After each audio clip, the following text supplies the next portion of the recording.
Testing this at the salvage yard.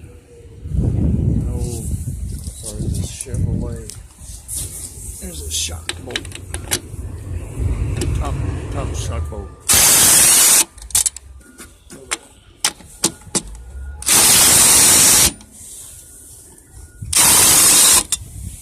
See? Come right up. Now this is a 96 Cavalier 15mm bolt here. I'm not sure what that is, a bracket of some sort.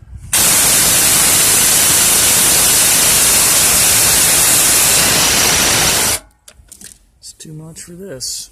Whatever it is, it's too much for this. I don't know what kind of bracket it is, but it sure is too much for this.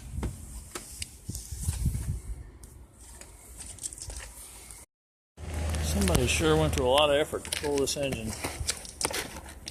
It's a nice looking engine. I guess they're going to be coming back for it. I'll leave it alone. This is kind of what I bought it for in the first place. These little 10mm fender bolts. Pop that right off. No problem. Oh, wait a minute. Did it? Yeah. Oh, okay.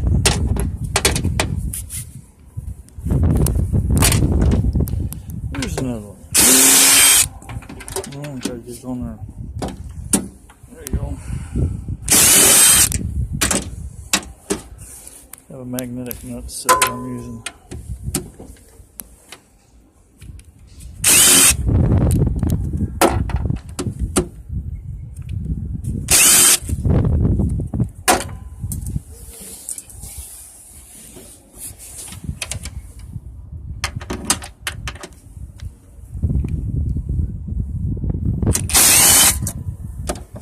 So as you can see, it gets these off really easily.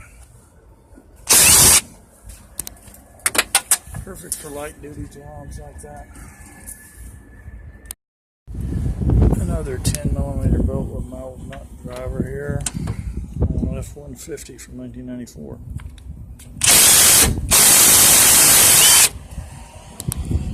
Pull it right off there.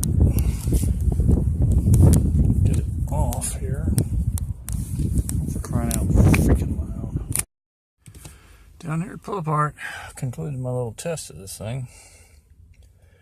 It's good for anything less than 15mm. If it is a bolt that holds like a bracket on the frame or some really heavy duty application, well, this is not the right tool.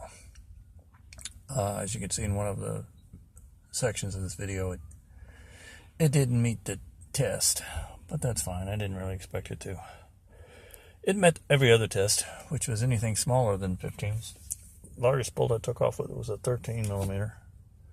Had to use an impact socket, but it worked. I used magnetic sockets on fender bolts, which I don't think I filmed those, but it zipped them right off. In fact, wait a minute, I know I filmed it. Okay, you'll see it in there. It also took any kind of smaller bolt holding on, like the coolant reservoir. I took one of those off. It was no problem at all. Spun it right off. Use it with an extension on that 6-inch extension because it was recessed. But if I had access, I could get it off. And it was a lot easier than trying to use a ratchet and an extension. Although, of course, you can certainly do that. But if you like to speed your work along and you don't like the frustration of having to turn a ratchet 20 times to get a bolt off, this is the thing you want, or something like it. I looked at the Harbor Freight one, but it was $100. This was $100. It's a Dewalt. Same specs, 1500 inch-pounds. Battery on the Harbor Freight was 2.5 amps. This is 1.3. But this is a brushless motor, and that's a big difference, at least a big enough difference to me. So I'm not dogging on the Harbor Freight tool. I'm just saying they have it overpriced. If they want to compete, they need to like reduce their prices